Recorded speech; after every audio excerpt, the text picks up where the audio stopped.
Imagine, if you can, being offered a multi-million-dollar contract to work at the absolute undisputed peak of your industry. Right, like the biggest stage possible. Exactly. The brightest lights, the most lucrative TV deals on the planet, and you look at the offer and you just say no.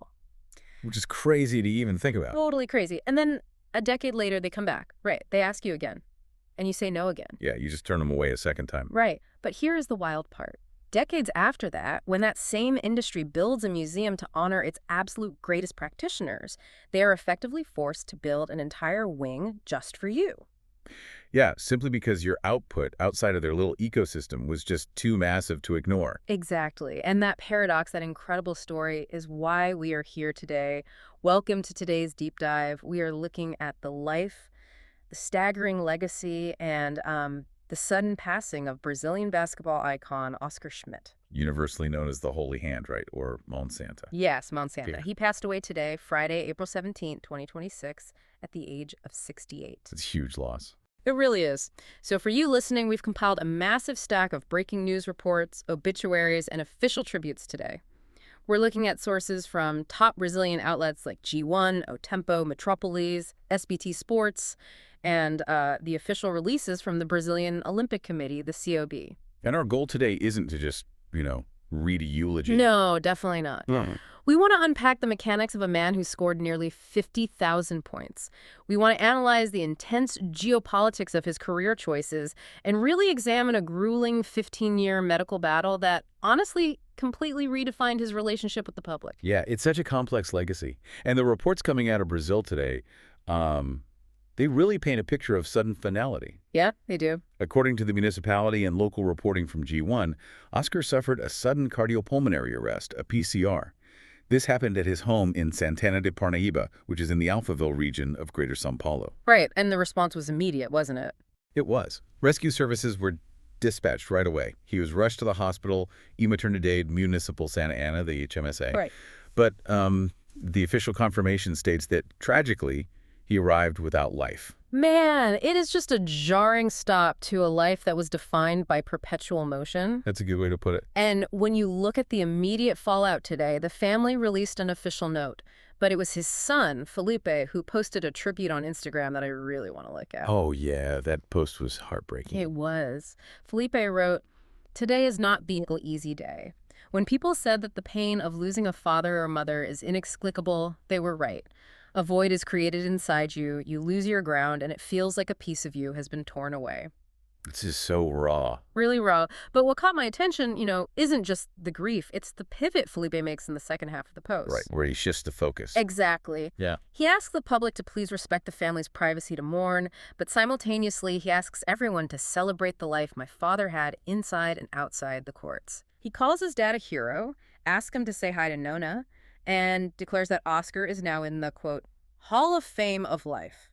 And that pivot is crucial because it speaks to the dual ownership of a cultural icon. What do you mean by dual ownership? Well, Felipe is drawing a very clear boundary. He's saying the grief, the immediate pain that belongs to the family.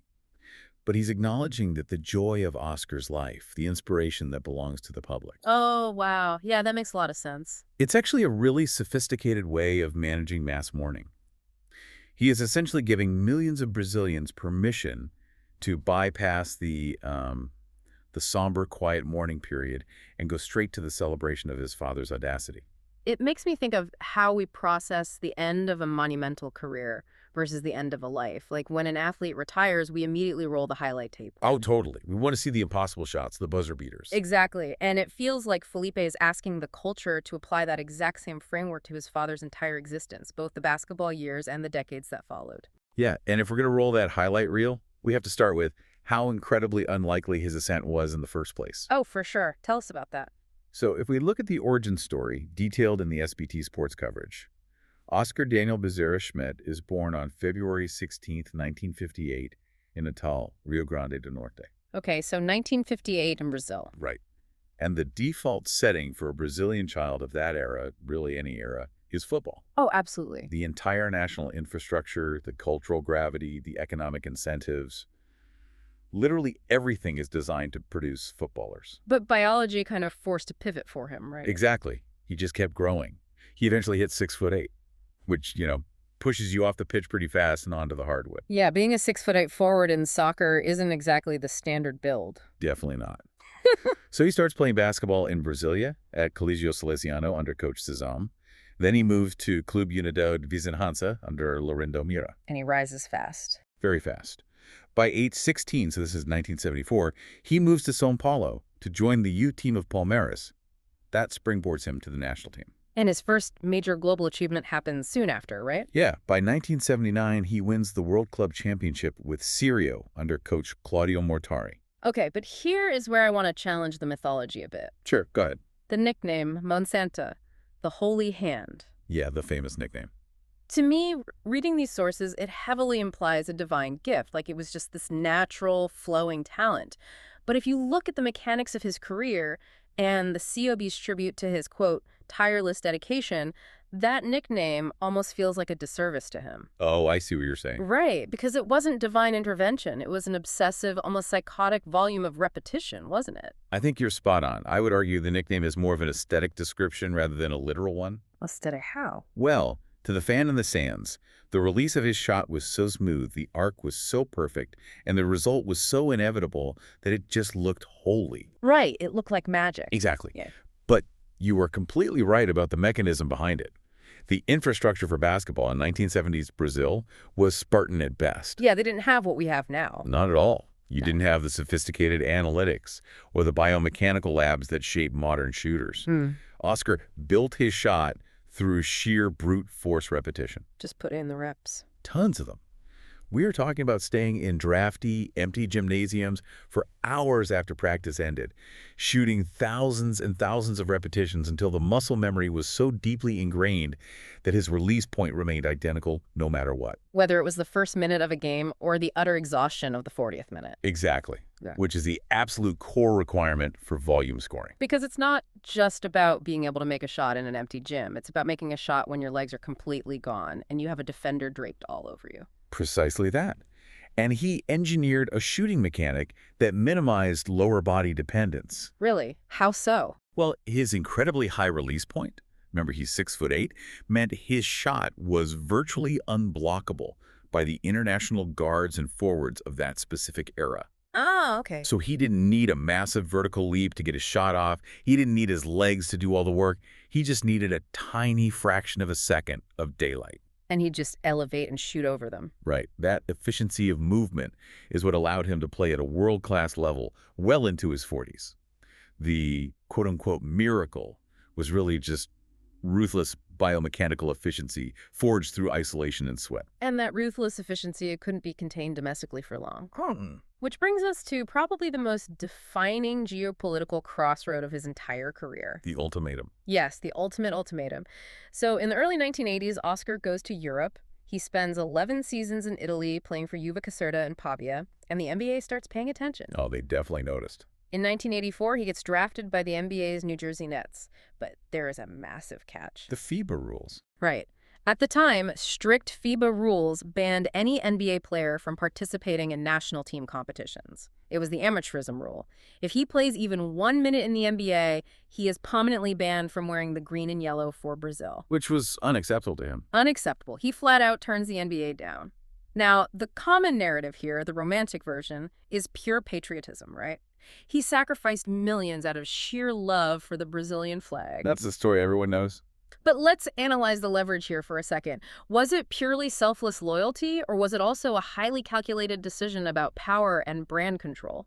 That's an interesting question. I mean, think about it. In Italy and in FIBA, Oscar was the undisputed alpha. He could shoot 30 times a game if he wanted to. He was the sun that the offense orbited around. Very true.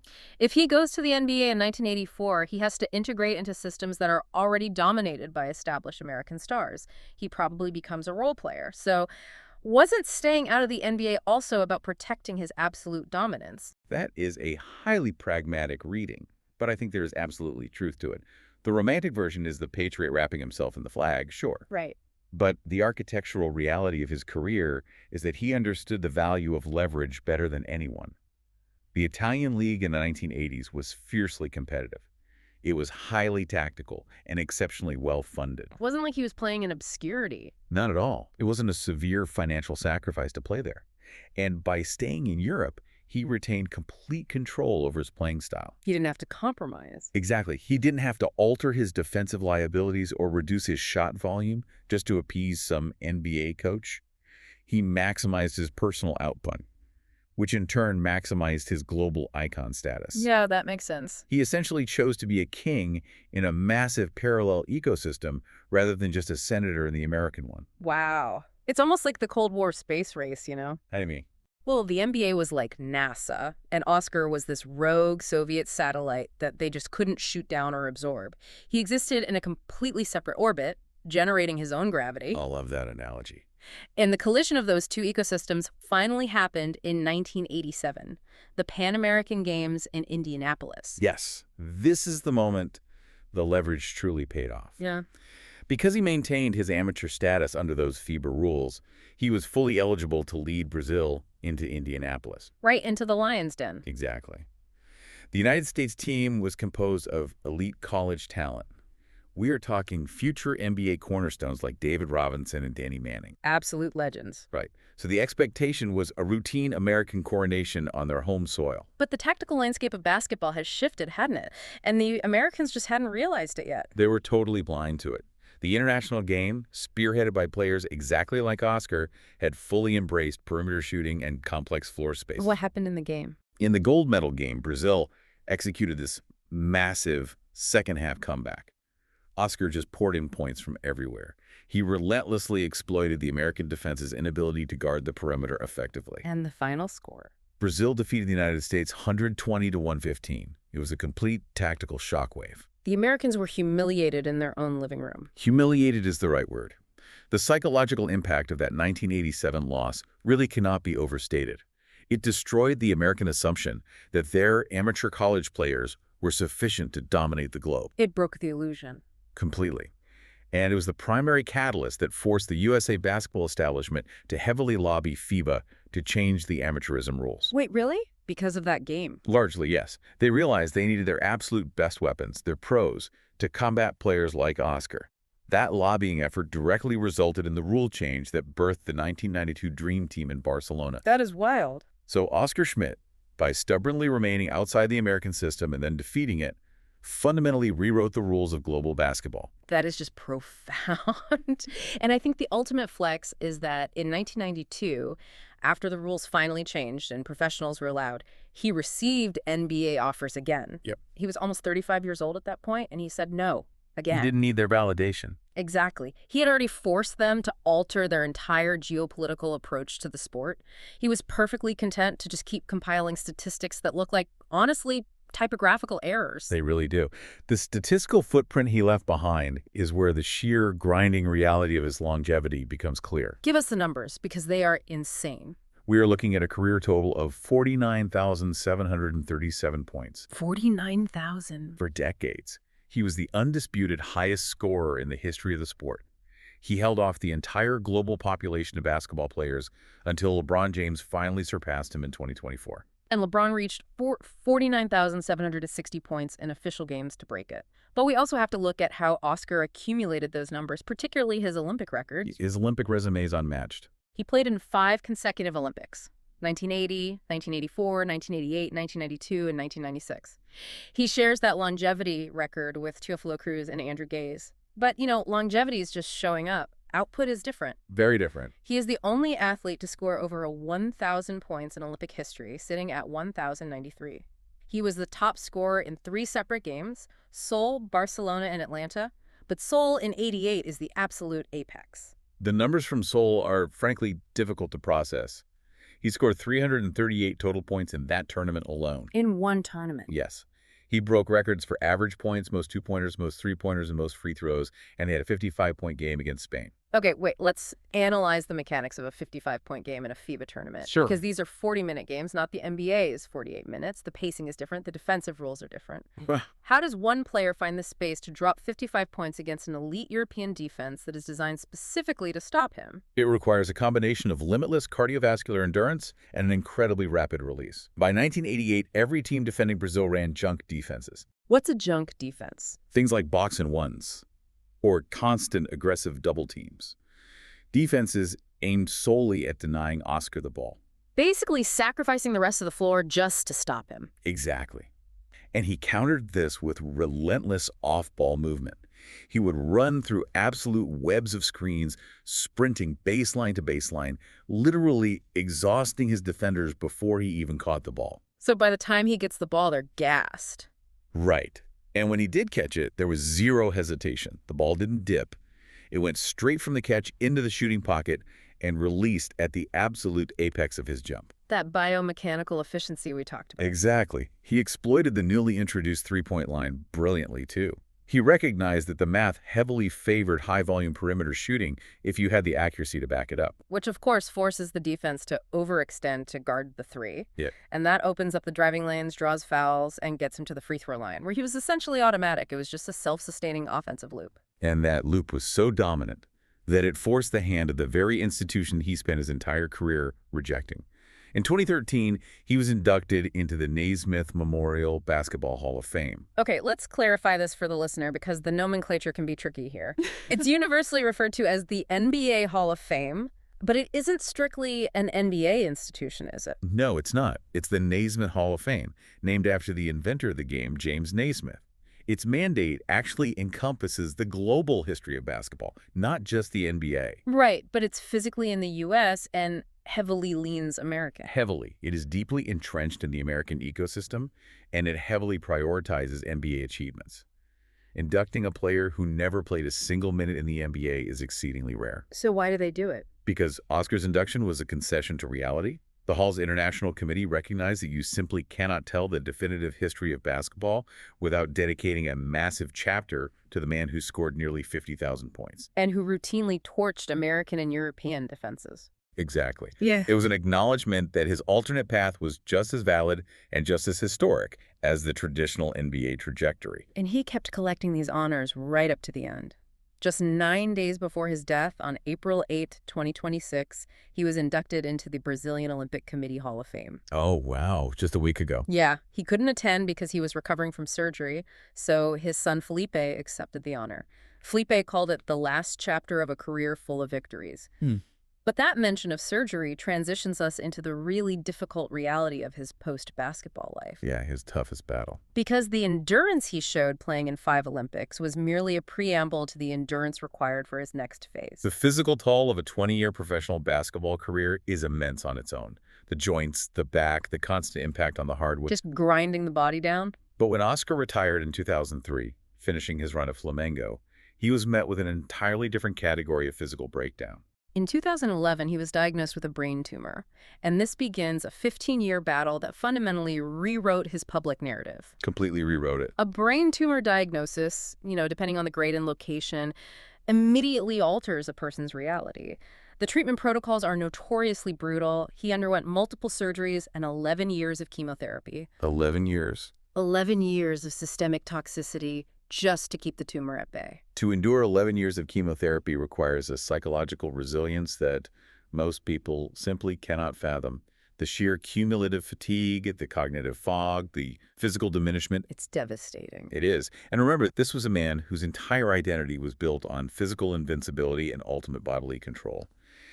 To have that control stripped away by anomalous cell growth is a profound trauma. And he navigated that trauma in the public eye, which makes it even harder.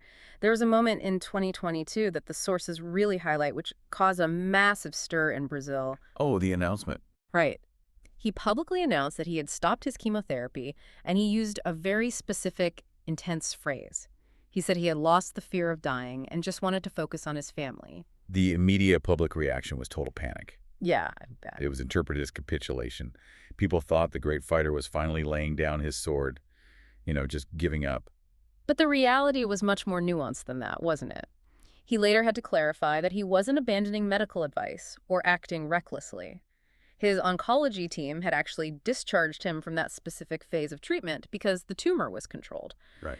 He had, in medical terms, achieved a victory in that stage of the disease.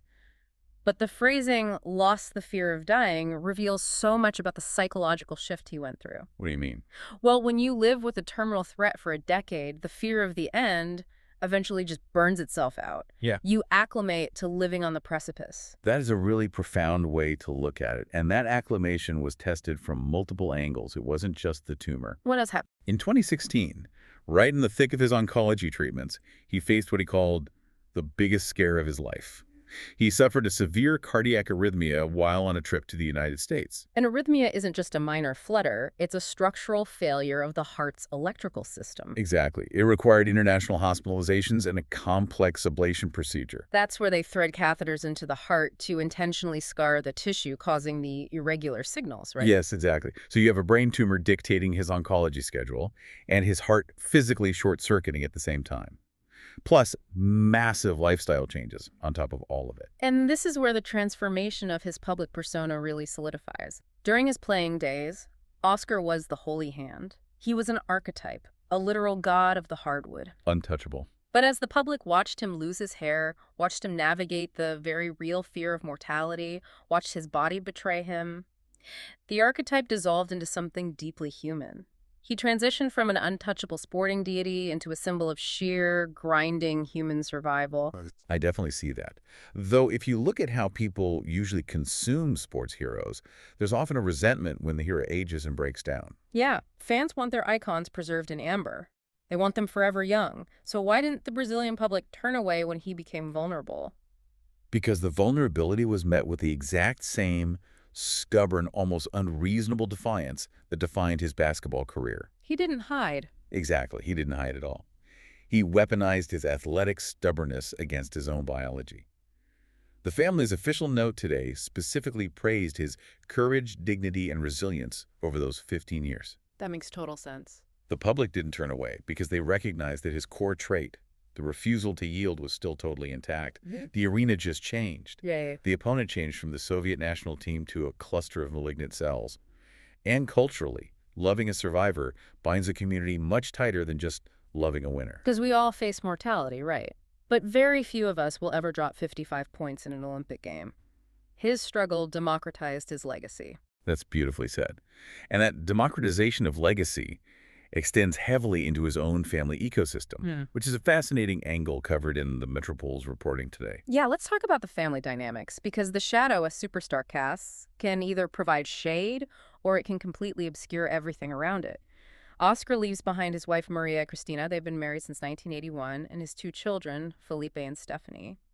But the cultural ripple effect is most visible in his younger brother, Tadeu Schmidt. The dynamic between Oscar and Tadeu is just a masterclass in the gravity of greatness. There is a 17-year age gap between them. Wow, 17 years. Right. So by the time Tadeu was forming his identity as a teenager, his older brother was already a global monolith. And Tadeu initially tried to navigate that same athletic space, didn't he? He did. In 1991, at 17 years old, Tadeu was an elite athlete himself. He was actually called up to the Brazilian national youth volleyball team. So he had the genetics, he had the drive. Yes. But he made a hard pivot. He realized the comparative weight was mathematically impossible to overcome. No matter what he achieved on a volleyball court, he would forever be Oscar's little brother. That's a heavy burden for a teenager. Too heavy. So he abandoned the athletic trajectory entirely to pursue journalism. Which is an incredibly self-aware decision for a 17-year-old to make. He understood the physics of family legacy. If he stayed in sports, he would be fighting a losing battle against an immovable object. Exactly. By transitioning into broadcasting, he carved out an entirely separate lane where he could be the first Tadeu rather than the second Schmidt. And it worked spectacularly. Tadeu became a highly respected sports journalist and eventually transitioned into entertainment, becoming the host of Big Brother Brazil, BBB. Which is huge. For listeners who don't fully grasp the scale of Brazilian media, PBD is not just a reality show. It is an absolute cultural juggernaut. It dictates the national conversation for months at a time. Tadeu wields immense cultural influence. And that influence is pausing today. The rumors circulating at the global network right now suggest Tadeu will step away from hosting the final stretch of BBB 26 to be with his family and mourn.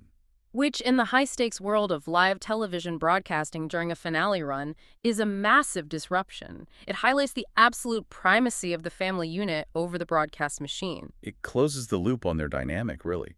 Tadeu fled sports to escape his brother's shadow, built his own massive media empire. But when the monolith falls, The empire pauses. Yeah, it speaks to a profound sibling bond that survived the distortions of extreme fame. If Oscar isn't the holy hand, does Tadeu ever feel the pressure to pivot? Does Brazil get one of its most recognizable television hosts? Probably not. Oscar's impact wasn't just measured in the points he scored. It was measured in the life trajectories he forcibly altered just by existing. It's incredible to think about.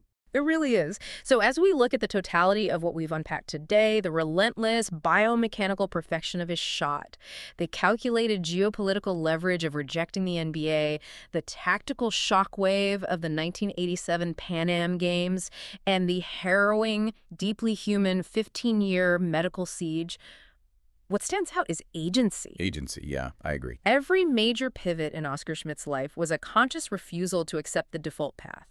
He didn't accept football, he didn't accept the NBA's monopoly on greatness, and he certainly didn't accept the initial prognosis of his illness. He was the sole architect of his reality. Yes, exactly. Why does this matter to you listening at home? Because it's a masterclass in defining your own success rather than letting external forces dictate your worth. And as we process his passing today, there is one final mathematical hypothetical that I think perfectly encapsulates the scale of his legacy.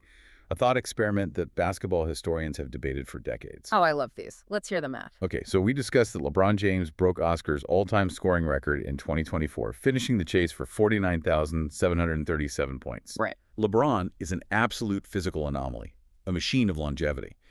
But to reach that number, LeBron played in the NBA.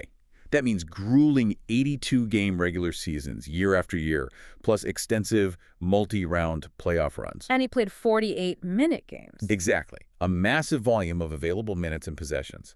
Now, apply that volume to Oscar Schmidt.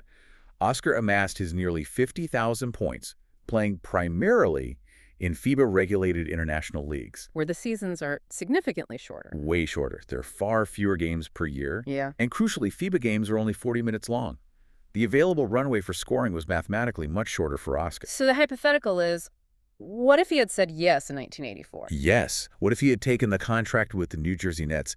If you take Oscar Schmidt in his absolute physical prime with his lethal efficiency and unblockable release point, and you drop him into an 82-game NBA season. Oh, man. If you plays 80-plus games a year for 48 minutes a game against the blistering pace of the 1980s NBA, what does his career point total look like today? If he maintains anything close to his international scoring averages, with that massive increase in game volume, the number would inflate drastically. The math suggests it would be a number so astronomically high that it would be fundamentally unbreakable. We wouldn't have been watching LeBron James chase Kareem Abdul-Jabbar and then Oscar Schmidt. Yeah. The record would have been locked away forever. That is wild. It is the most fascinating what if in the geometry of sports. But the beauty of Oscar Schmidt is that he didn't care about the hypothetical. No. He didn't need the 82-game season to prove his worth to anybody. He knew exactly who he was, and he forced the world to come to him. He gave us a legacy that was infinitely more complicated, fiercely independent, and profoundly human. He was a man who built a miracle out of sheer repetition and then spent the rest of his life defending it on his own terms. The holy hand has rested. We'll leave you to mull over that hypothetical point total as you go about your day. Thanks for joining us on this deep dive.